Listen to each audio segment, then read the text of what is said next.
Selamat pagi saudara-saudari yang dikasihi Kristus. Mari kita mengawali hari baru dengan mendengarkan firman Tuhan yang diambil dari Injil Matius pasal 23 ayat 1 sampai 12. Tuhan bersamamu. Inilah Injil suci menurut Matius.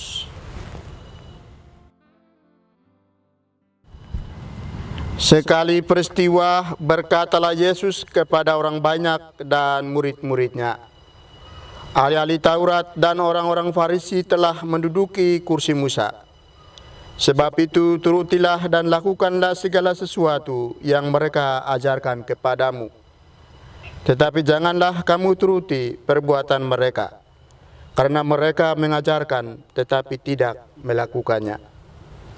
Mereka mengingat-ingat beban berat, lalu meletakkannya di atas bahu orang, tetapi mereka sendiri tidak mau menyentuhnya. Semua pekerjaan yang mereka lakukan hanya dimaksud supaya dilihat orang. Mereka memakai tali sembahyang yang lebar dan jumbai yang panjang. Mereka suka duduk di tempat terhormat dalam perjamuan dan di tempat terdepan di rumah ibadat. Mereka suka menerima penghormatan di pasar dan suka dipanggil rabi. Tetapi kamu, janganlah suka disebut rabi, karena hanya satulah rabimu. Dan kamu semua adalah saudara. Dan janganlah kamu menyebut siapapun bapa di bumi ini, karena hanya satulah bapamu, yaitu Dia yang di surga. Janganlah pula kamu disebut pemimpin, karena hanya satu pemimpinmu, yaitu Kristus. Siapapun yang terbesar di antara kamu, hendaklah ia menjadi pelayanmu.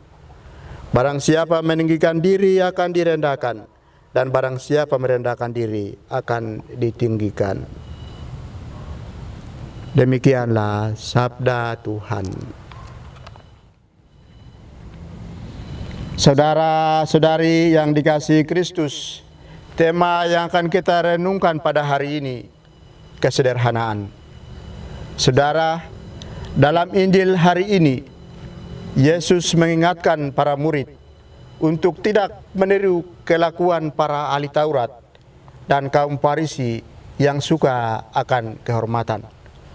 Mereka bertindak seolah-olah mereka adalah pusat dari hukum dan kebenaran. Dengan demikian, mereka berhak membebankan hukum pada orang lain, namun mereka enggan melakukannya dalam hidup sehari-hari. Tindakan mereka ini adalah sebuah kepalsuan yang dibungkus dengan kebaikan. Tindakan seperti ini sebenarnya merugikan mereka, karena hidup mereka tidak akan damai. Ada hati nurani yang menuntut mereka untuk hidup dengan lebih tulus dan jujur. Hari ini Yesus mengancam para ahli Taurat dan kaum Farisi yang mengutamakan apa yang kelihatan. Perbuatan-perbuatan yang mereka lakukan bukan berasal dari hati, melainkan demi tujuan untuk menonjolkan diri. Yesus mengajarkan kepada para muridnya untuk menuruti apa yang diperintahkan oleh para ahli Taurat dan kaum Farisi, tetapi bukan meneladani apa yang diperbuat oleh mereka. Yesus lebih mengutamakan apa yang berasal dari hati manusia, bukan apa yang tampak di luar.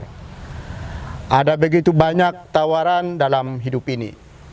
Kebahagiaan dan kebijaksanaan hidup terletak pada kesederhanaan hati untuk berkata cukup dan mampu mensyukuri apa yang telah Tuhan anugerahkan dalam hidup ini.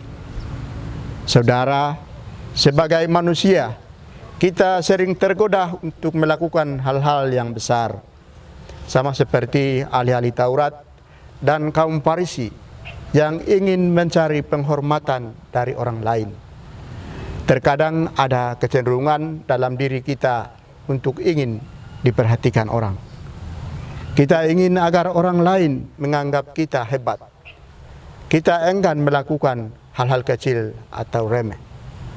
Padahal dengan jelas Yesus mengajak kita untuk merendahkan diri dan menjadi pelayan bagi sesama. Marilah kita belajar dari Yesus sendiri yang dengan rela merendahkan dirinya demi menyelamatkan kita. Amin. Marilah berdoa. Tuhan, pagi ini kembali kami naikkan syukur dalam doa dan permohonan. Terima kasih sudah menjaga kami saat tidur maupun bangun. Terima kasih untuk udara sejuk dan segar pagi ini. Tuhan, kami hendak beraktivitas. Kami mohon tuntunan dan pemeliharaan-Mu. Jauhkanlah kami dari yang jahat dan berilah kami kekuatan dan kesehatan. Ajarilah kami untuk saling mengasihi dan mengampuni. Kami serahkan hari ini ke dalam tangan-Mu. Kristus terang dunia. Berkatilah keluarga-keluarga kami. Jadikanlah kami alat kasih-Mu. Dan pantaskanlah kami menjadi hamba-Mu yang setia. Amin. Tuhan bersamamu.